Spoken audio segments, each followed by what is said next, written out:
still push the budget into the red. Let's bring in our political reporter Pablo Vinales now. Hi Pablo, so how's the government trying to frame? Is Asia First.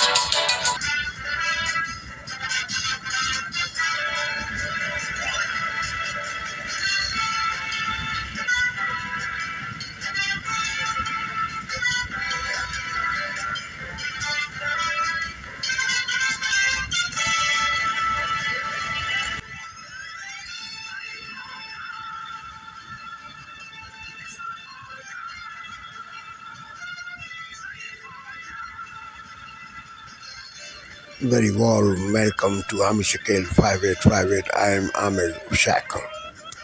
Following are the latest news headlines which have been reported by American, European, Canadian, Asian, African and Australian news channels and all other news agencies. So please, let's go to the news.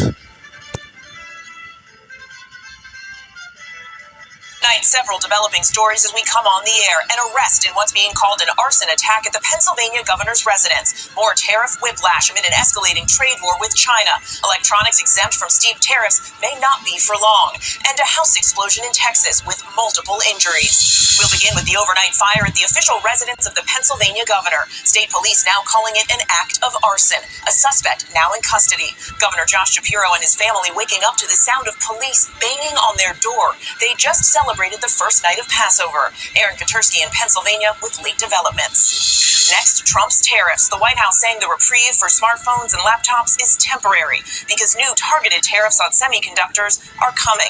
Businesses and consumers left confused by the back and forth. China demanding the tariffs be removed entirely. And will the president speak with the Chinese leader? Selena weighing on how the markets are reacting. New details on the Wisconsin teenager accused of killing his parents to finance a plot to allegedly kill President Trump. Federal documents show the government may pursue conspiracy charges against others, they say, who may have known about the plans, some of them overseas. The deadly plane crash in upstate New York. The plane going down in a field, muddy conditions hampering recovery operations. Plus, the search for clues in the Hudson River helicopter crash. Divers scouring the river for the main rotor and gearbox. As we learn, the chopper was not equipped with a black box recorder. Multiple injuries reported when a house exploded in Texas. A plume of smoke seen rising from the scene. One home destroyed, others damaged. Families of crime victims protest after a judge opens the door to new hearings for Lyle and Eric Menendez that could lead to their release decades after they killed both parents. Two American college students detained in Denmark, their families claiming it's over a dispute with a rideshare driver. And America Strong, the nurse saving 2 lives, and it was her day off. From ABC News World Headquarters in New York, this is World News Tonight. Your city used to be incredible, livable, vibrant, fun, cool, great stores, interesting restaurants, a magnet for creative, hardworking people, and now the once cool parts of the city have been taken over by the homeless. I mean, that's certainly what has happened in Los Angeles. In fact, there was a while in the early aughts when downtown LA was the mecca for artists and gay couples and designers and restaurateurs, and they were going to make downtown LA incredible, extraordinary, filled with loft spaces and gyms and all sorts of stuff. And then homelessness just encroached on that part of the city. It spread from Skid Row to essentially all of downtown LA, making it really uninhabitable. A good friend of mine who was an artist in downtown LA and had a production facility and a showroom had to close both of those because people couldn't get to her showroom because they would literally have to step over parts of homeless encampments, and every time they would call LAPD, they wouldn't do anything. It got incredibly frustrating, so she had to leave and relocate to a totally different part of California where people kind of fight to keep their city safe and livable, which is really sort of the baseline. I mean, that's how most cities should operate, but somehow Los Angeles, LA County, and really all of California, it's become okay to let homelessness just fester.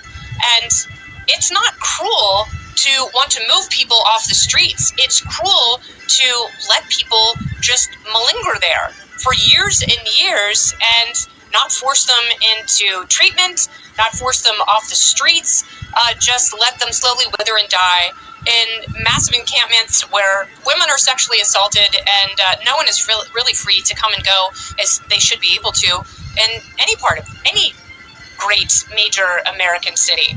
Well, downtown Los Angeles has become a dump, and that scourge has spread to all over LA and LA County. And so you may wonder, well, why don't they tackle homelessness? Well, that's what they try and do. So in the state, they pass bond measure after bond measure, and the ballot measure is really the only tool that voters have because the legislature is run by one party, and if real... On this Sunday night, the gap narrows between the Liberals and Conservatives. Mark Carney's Liberals are still in the lead, but Conservatives seem to have a bit of momentum. the surprising reason there may be a spring in their step. Plus, Pierre Poilievre borrows from Stephen Harper's playbook once again. What's his strategy? Jagmeet Singh's plan to shore up support in the North. Northerners have always felt like they've been ignored by Ottawa. And the joy of camping, except when it comes to finding a spot. It's exactly like getting concert tickets. The stress associated with an activity that's supposed to help you unwind. Global National. Reporting tonight, Carolyn Jarvis. Good evening and thanks for joining us. With just 2 weeks left in the federal election campaign, the race is getting tighter.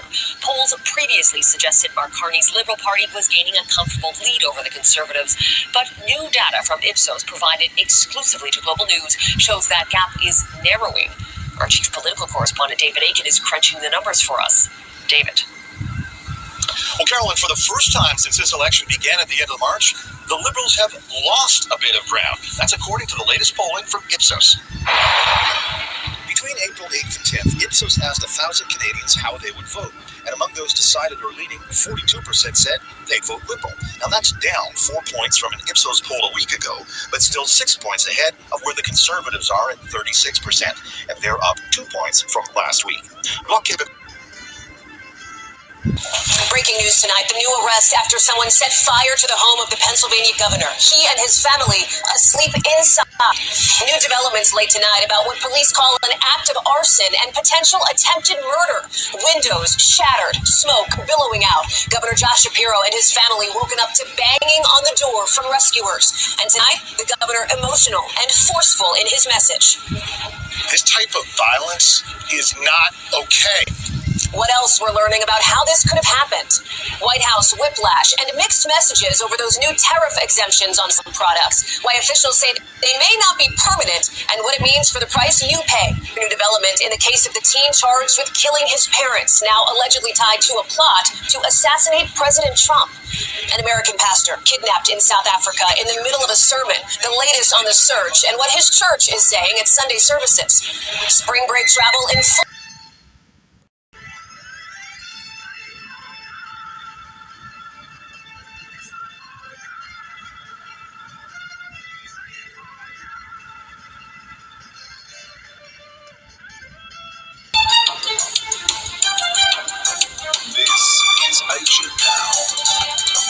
Hello and good morning. It's 11 a.m. in Singapore and Hong Kong, 8:30 in New Delhi, 10 a.m. in Jakarta.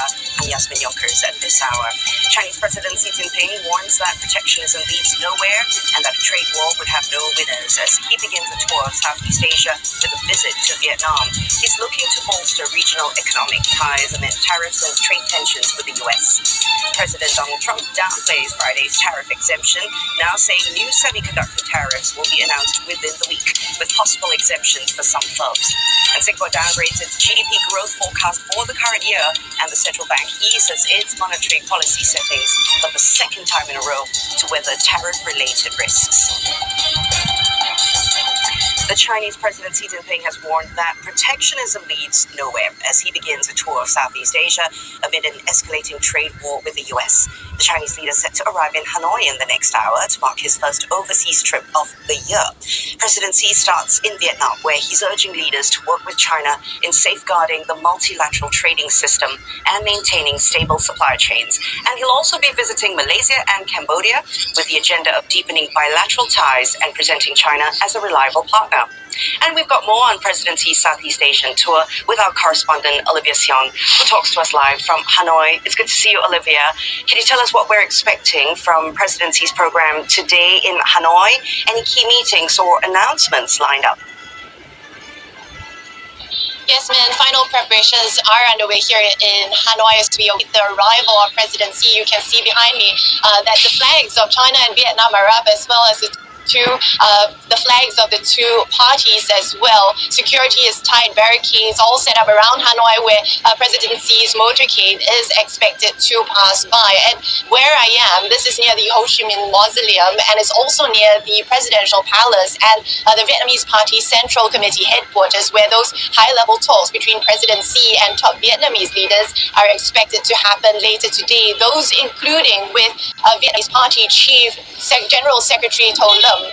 They last spoke in January over a phone call, the Vietnamese Party chief actually visiting China back in August last year for what was his first overseas trip since taking office. So a lot riding on these talks later today, particularly President Xi coming with a message amid the unraveling of and the fallout that we have seen following the announcement of those U.S. reciprocal tariffs. China likely to position itself as a reliable and constructive partner. We saw President Xi in a letter published in the official newspaper of the Vietnam Communist Party warning that a trade war will produce no winners, also calling on China and Vietnam to uphold the multilateral trading system. But we do know that there are some ongoing tensions between the two sides. There was some mention of this in President Xi's article, talking about the need to properly manage differences. He wasn't explicit about it, but we do know that there continues to be anxiety and tensions over the disputed South China Sea, although analysts I've been speaking to say those differences may take a backseat this time around, as President Xi's visit will likely very much focus on the economic and trade side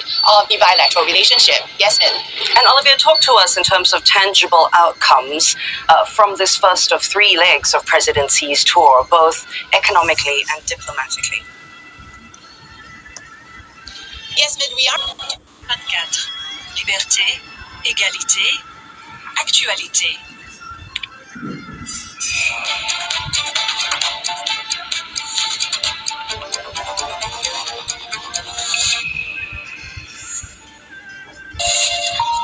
Hello and a very warm welcome. If you're just joining us, you're watching Daybreak. These are the headlines.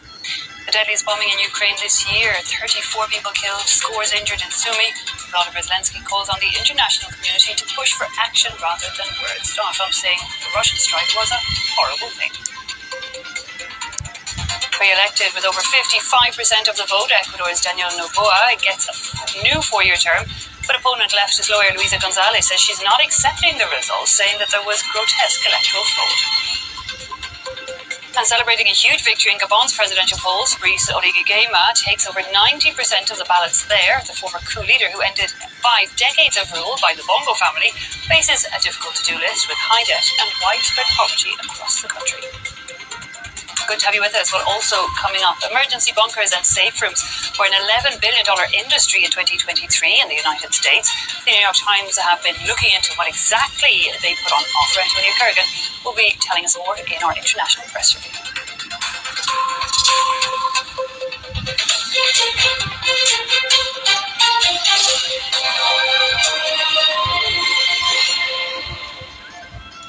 At least 34 people killed, scores more injured. The deadliest bombing in Ukraine this year has brought condemnation from leaders in the EU and the US, who call it barbaric, a war crime.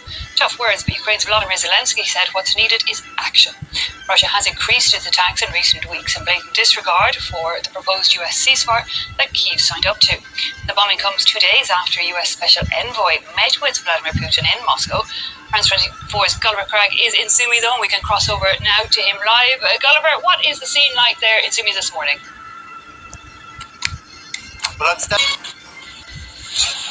Hello, good morning everyone. It's 6 o'clock on today's show. Rory McIlroy joins the golfing greats with a dramatic win at the Masters in Augusta. Plus, the government says it's working this morning to get coking coal on site at Scunthorpe to keep the blast furnaces running and British Steel alive. It's Monday, the 14th of April. Making history at Augusta, Rory McIlroy is the first European ever to win all 4 of golf's major tournaments.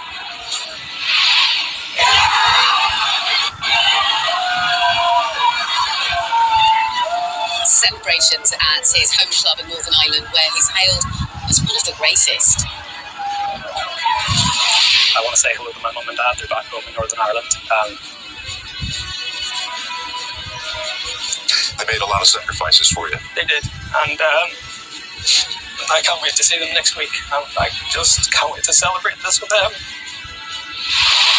Also ahead, government officials move into Scunthorpe to try to keep British Steel alive. Elsewhere, MPs say there was no evidence of two-tier policing during the summer riots that followed the Southport killings. And get ready to watch them soar. An all-female space crew, including pop star Katy Perry, will lift off today from West Texas.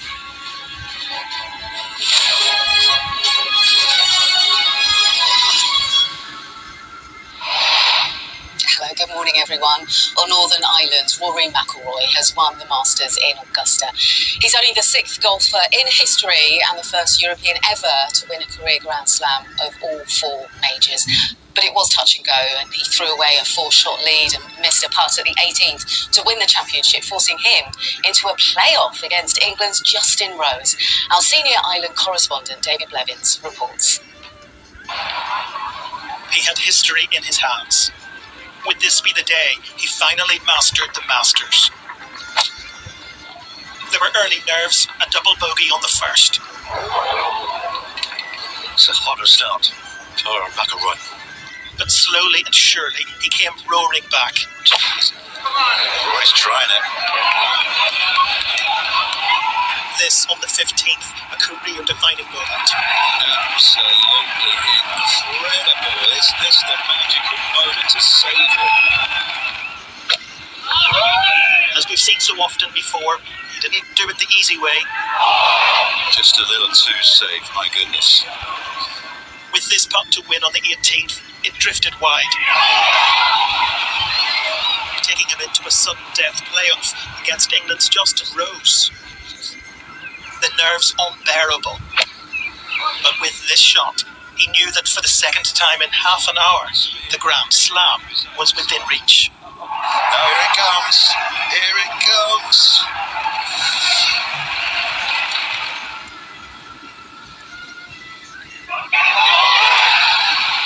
The wait was over. Masters champion. A decade of emotion came pouring out.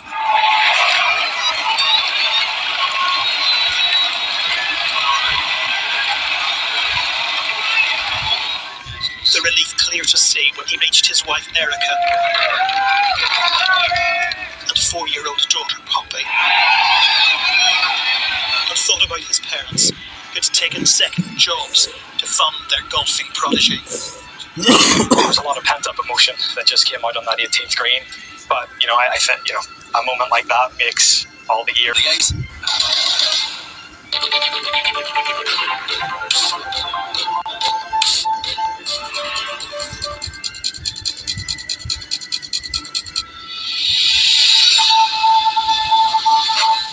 Today, industry experts question the inflationary effects of both parties' housing policies. Under Labor, there will be more homes and smaller deposits. The young Australians we've spoken to have just given up on the dream of home ownership under Labor.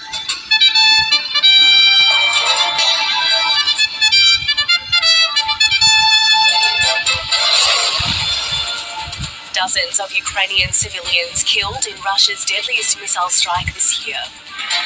A teenager and a man charged after the fatal accidental shooting of a boy in rural New South Wales. How Aussie businesses are being caught up in a trade war between the US and China.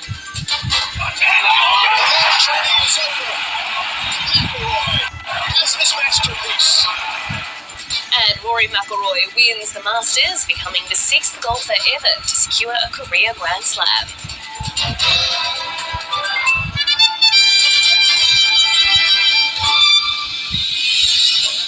Hello and welcome to ABC News. I'm Melissa McKay. Australians struggling to reach the ever-shrinking property market will decide between 2 very different paths to home ownership when they go to the polls in just under 3 weeks' time. The major parties have entered the third week of the election campaign in a housing contest, with both Labor and the coalition seeking to win over first home buyers. But the Prime Minister and opposition leader are today being asked to justify their policies, which economists are warning could drive prices up even further.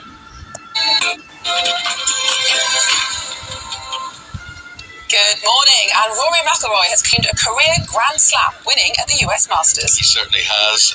A nervy match. It went to a playoff, but the Northern Irishman managed to pull through and win. Yes, and he becomes only the 6th male golfer to complete the career Grand Slam. It's a dream come true. I've dreamt about that moment for as long as I can remember. It's been 14 long years, but thankfully I got the job done. The most exciting final rounds the Masters have ever seen. Rory bogeyed the 18th, putting him into a playoff with Britain's Justin Rose on 11 under. Then after 2 great approach shots, Rose missed his putt from 15 feet. Rory holed his from 2 to win the green jacket.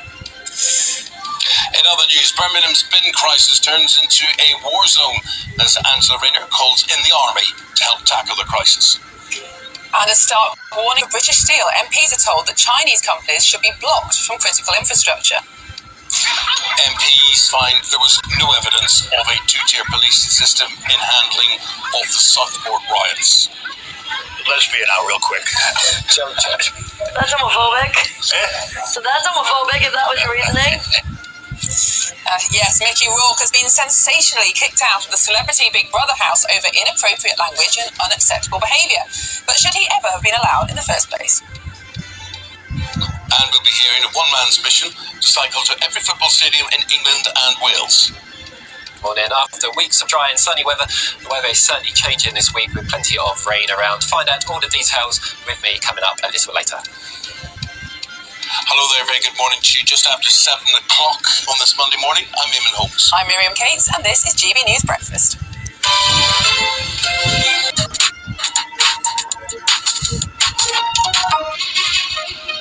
Africa News. The news. According to the United Nations, 10.3 million metric tons of food is wasted in South Africa annually, much of it ending up in landfills and worsening the country's environmental issues. Now, a restaurant in South Africa is trying to make a change for a better sustainability for the future. Food Farm at Fame is a mix of South African ingredients that's true to the area, whether it's our seafood, our game, our vegetables that we cook and execute with a Japanese twist, using techniques that Japanese cuisine will use. This Fame restaurant is one of the sustainable businesses in South Africa, gaining global recognition for its eco-friendly approach. Indigents are, they're water-wise, they're delicious, they grow like mad in this environment, and they're not eaten by pests and like baboons and pests and like insects and even humans. They're a great source of vitamins and nutrients. At Fine in Cape Town, attention to detail extends beyond the food to every aspect of the business. What we do is to distribute cooler boxes with ice to the fishes, and that creates the opportunity for the fish to be in a better quality. I think because we address the quality issue, it becomes like a product that the restaurants can offer to their customers. Another source of ingredients for Fine Restaurant is seafood delivered regularly by non-profit organizations Abalobi Fish. Abalobi works with small-scale fishermen and provide data which verifies local catches. The company also aims to build market for more resilient fish stocks such as the abundant Cape bream. Food waste is the number one problem for restaurants and food and beverage businesses. So we will help them to separate that out at source and then find solutions for it. So we're here at Evenky Green where Fame Restaurants food waste comes so that it can be composted and turned into valorized into a valuable product. The restaurant is the first in Africa to earn the Sustainable Restaurant Association's top rating 3 stars for its food made good standard. Vultures have an image problem. Seen as ugly and associated with death, they are among the least loved animals in the world. But conservationists in Africa are trying to change that. They've launched an effort to save endangered vultures by trying to put a dollar figure on their incredible value. So from a medical, from a veterinary, and from a financial point of view, they are extremely important to the environment. If one had to just consider if the vultures died out and we got increases in foot and mouth, for example, the red line district would have to be increased, exports of meat out of South Africa would be curtailed, the whole cold chain process would lose money, the farmers would, as well as South Africa losing forests. So they're extremely, extremely important. A recent report by the BirdLife International Conservation Organization estimated that vultures are worth over $1.8 billion a year to certain ecosystems in Southern Africa. In the mountainous region of Amhara in Ethiopia, a power struggle has been simmering. These men are fighting for the Fano, a loose collection of groups taking on Ethiopia's military. Among them is Asres Maradante, a former lawyer turned rebel. He says Fano has been keeping up pressure on the army. During these 18 months, we've been equipped with numerous weapons and have captured many enemy troops. We have complete control of over 80% of the territory of the Amhara region. We have fought thousands of battles resulting in both small and significant victories. We have captured high-ranking military officers. The 2022 Pretoria Agreement was meant to restore peace in the country, ending brutal conflict in Ethiopia's northern region. But Asres says parts of the agreement haven't been fully realised. The Pretoria Agreement is good in that it brought a ceasefire. However, we believe that it should be reviewed and revisited to achieve lasting peace in Ethiopia. It should also be noted that the immediate cause of the Fano struggle is Abiy Ahmed's invasion in Amhara, not the agreement itself. The rebels long for the days when Amhara peoples, Ethiopia's second largest ethnic group, dominated national politics. They want to see them back in power once again. The Fano accused the army of ethnic-based violence in parts of the country where the Amhara are a minority. Human Rights Watch documented such an attack in 2024. Prime Minister Abiy Ahmed last year said his government had been in talks for a while with Fano groups, but no tangible progress has been made so far.